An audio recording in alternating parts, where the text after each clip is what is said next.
Venkat bro அவனுக்கு போய் reply பண்ணிருக்காப்ல. அவருக்கு கொஞ்சம் கூட சென்ஸே இல்லையா? அவருக்கு என்ன வேற வேலையும் ஏன் இல்லையா? அந்த ஒரு பைத்தியம் இருப்பான்ல.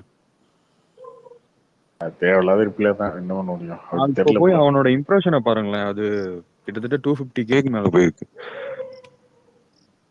அவன் போட்டிருக்க ட்வீட் எல்லாருக்கும் தெரியப்படுத்துற மாதிரி இருக்கு. இதெல்லாம் ஒரே போய் பெரிய ஆள் ஆக்கி விடுறது அவனுங்க மாதிரி ஆளுங்க.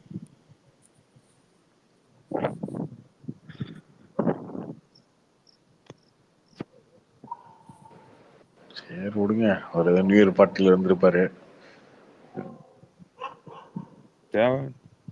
இதெல்லாம் தேவையில்லாத இது ஒரு நெகட்டிவான ஒரு ஆள் ட்வீட்டை ஹைலைட் பண்ணி போட்டு ரிப்ளை பண்ணி அதுல என்ன அப்படி ஒரு பெரிய பதிலடி இருக்குன்னு அதை பண்றாப்லன்னு தெரியல.